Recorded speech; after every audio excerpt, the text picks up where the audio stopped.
बिस्मिल्लाहिर्रहमानिर्रहीम। अस्सलाम वालेकुम। आज हम जानेंगे कि सजदा सहाफ़ क्या है, क्यों किया जाता है और इसकी अदायगी का क्या तरीका है। यूं ही सजदा सहाफ़ करना था, भूल गए और सलाम फेर दिया, फिर याद आया तो क्या अब सजदा सहाफ़ अदा कर सकते हैं? तो याद रखिए कि अगर वाजिबात नमाज में से कोई वाजिब भूले से छूट जाए या किसी फ़र्ज़ या वाजिब की अदायगी में ताख़ीर हो जाए या इनको असल मकाम से हटाकर पहले या बाद में अदा किया जाए या तकरार के साथ अदा किया जाए या वाजिब में तब्दीली कर दी जाए, तो इन सब सूरतों में इसकी वजह से जो कमी पैदा होती है, इसे पूरा करने के लिए शरीयत ने नमाज के आखिर में 2 सजदे करना वाजिब करार दिए हैं, जो इस कमी को ख़त्म कर देते हैं। चूँकि ये भूलने की बिना पर वाजिब होते हैं, इसलिए इन्हें सजदा सहाफ़ कहा जाता है कि सहाफ़ का माना ही भूलना है। इससे मालूम हुआ कि अगर किसी ने जानबूझकर वाजिब तर्क किया तो सजदा सहाफ़ से उसकी तलाफ़ी मुमकिन नहीं है, बल्कि नमाज वाजिबुल इयादा होगी, यानी दोबारा पढ़नी होगी। चूँकि सजदा सहाफ़ तर्क वाजिब पर होता है, लिहाजा अगर फ़र्ज़ तर्क हो गए जैसे रुकू और सजदा वगैरह, तो नमाज ही नहीं होगी।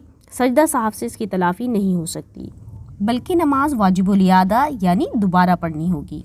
यूँ ही अगर सुन्नतें छूट गईं जैसे आऊज़ु बिल्लाह और बिस्मिल्लाह पढ़ना, सना और आमीन कहना वगैरह, तो इनके तर्क पर सजदा सहाफ़ नहीं है। नमाज अदा हो जाएगी मगर सवाब में कमी आ जाएगी, ख्वाह भूल कर तर्क किया हो या जानबूझकर। इसी तरह मुस्तहब्बात जैसे कि नियत के अल्फाज का ज़बान से अदा करना, अगर ये छूट गए तो इनके तर्क पर भी सजदा सहाफ़ नहीं है। अब हम आते हैं इसकी अदायगी के तरीके की तरफ।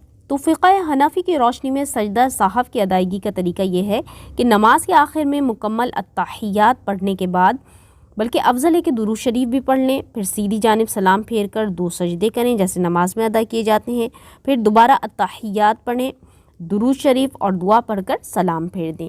अगर किसी ने बग़ैर सलाम फेरे सजदे कर लिए तो भी सजदा सहाफ़ अदा हो जाएगा, मगर मकरूह तंज़ीही है। यूँ ही दोनों जानिब सलाम फेरने के बाद सजदे किए तो भी सजदा सहाफ़ अदा हो जाएगा। बसा औक़ात हम सजदा सहाफ़ वाजिब होने के बावजूद अदा करना भूल जाते हैं और नमाज मुकम्मल करके सलाम फेर देते हैं।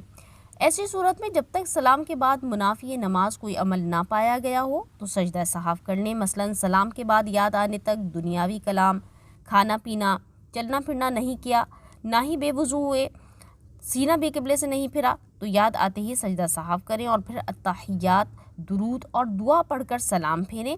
लेकिन अगर सलाम के बाद मुनाफी नमाज कोई काम कर लिया तो अब सजदा सहाफ़ नहीं कर सकते, बल्कि ये नमाज वाजिबुल इयादा होगी।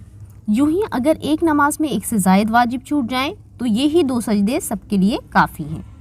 वाजिब की ताख़ीर, रुकन की तक़दीम या ताख़ीर, या इसको मुकर्रर करना या वाजिब में तग़यीर, ये सब भी तर्के वाजिब हैं, जिनकी तफसील हमारी मज़ीद वीडियोज़ में मुलाहिज़ा कर सकते हैं।